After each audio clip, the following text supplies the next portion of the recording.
गीता ज्ञान में आज हम सीखेंगे प्रत्येक जीव अपने कर्मों के लिए स्वयं उत्तरदायी है। आइए आज हम इसे एक कहानी से समझें। एक माली ने बहुत ही सुंदर बगीचे का निर्माण किया था। वह हर व्यक्ति से कहता था कि देखो, मैंने अपने हाथों से इस बगीचे को कितना अच्छा बनाया है। माली बगीचे में किसी जानवर अथवा बच्चे को आने नहीं देता था। एक बार माली बगीचे में वृक्ष के नीचे आराम कर रहा था। इतने में एक गाय बगीचे के अंदर आ गई और बगीचे में कई पौधे और फूलों को खा गई। इतने में माली उठ गया। जब उसने अपने बगीचे की यह दुर्दशा देखी तो उसे गाय पर बहुत क्रोध आया।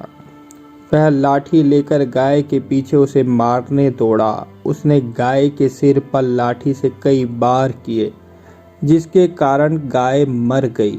कुछ देर बाद माली को एहसास हुआ कि उससे तो एक गाय की हत्या हो गई। अब लोग उसे क्या कहेंगे। उसने गाय को बड़ी मुश्किल से खींचकर बगीचे के एक तरफ गड्ढा खोदकर उसमें दबा दिया और उसके ऊपर सूखे पत्ते आदि डाल दिए ताकि किसी को गाय की हत्या का पता ना लगे। माली ने सोचा कि भगवान की मर्जी के बिना तो पत्ता भी नहीं हिलता, तो फिर गाय की हत्या भगवान ने उसके माध्यम से करवाई है। उसके हाथों में शक्ति तो भगवान की दी हुई है। इस प्रकार इस सारे कार्य का जिम्मेदार भगवान ही है। अब माली को लगने लगा कि वह अपने इस पाप कर्म से मुक्त हो गया है। उसने मन ही मन भगवान को इस सारी घटना का दोषी और जिम्मेदार मान लिया। भगवान के मन में आया कि इस माली को एहसास कराया जाए कि भगवान ना तो कर्म करते हैं और ना ही कर्म करवाते हैं। भगवान कुछ समय बाद एक वृद्ध व्यक्ति का रूप लेकर उसके बगीचे में आ गए और उसके बगीचे की तरफ तारीफ करने लगे। तभी माली ने कहा कि ये सारा बगीचा उसके हाथों का कमाल है। तभी उस वृद्ध व्यक्ति ने कहा, ये बगीचे में जो गाय मरी है, क्या वह भी उसी ने मारी है? माली पहले तो इनकार करने लगा, परंतु बाद में जब वृद्ध व्यक्ति ने अपनी छड़ी से पत्तों को हटाया तो उसने नीचे मरी हुई गाय का कुछ शरीर दिखने लगा।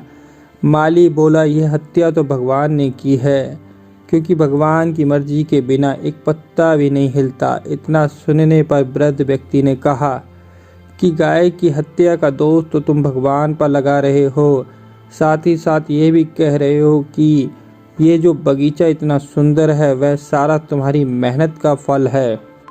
तब वृद्ध व्यक्ति ने कहा कि सदा याद रखो, मनुष्य अपने कर्मों के लिए स्वयं जिम्मेदार है। भगवान किसी के भी कर्मों में हस्तक्षेप नहीं करते। गाय की हत्या तुम्ही ने की है, इसका फल तुम्ही को मिलेगा, भगवान को नहीं।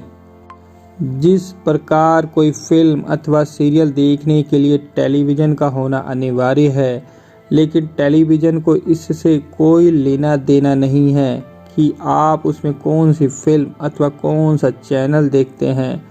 अब फिल्म देखने के लिए टेलीविज़न ज़रूरी है, लेकिन कौन सी फिल्म देखनी है ये आप पर निर्भर करता है।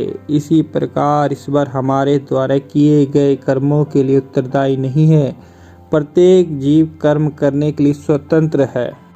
आइए हम इसको अच्छे से समझते हैं। भगवान यहाँ स्पष्ट करते हैं कि ईश्वर और प्रकृति में क्या अंतर है। भगवान कहते हैं कि वह ना तो कर्म करवाते हैं, ना ही कर्म फलों को देते हैं।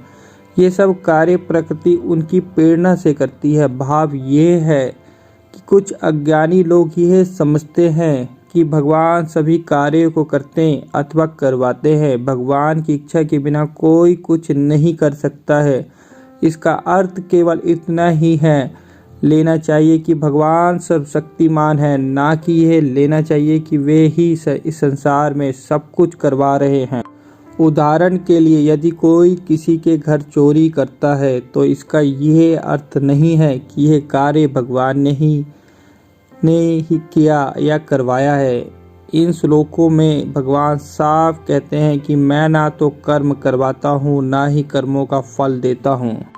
यदि कोई गलत कार्य करे तो उसे दुख मिलता है। इसका अर्थ ये नहीं है कि भगवान उसे दुख देते हैं।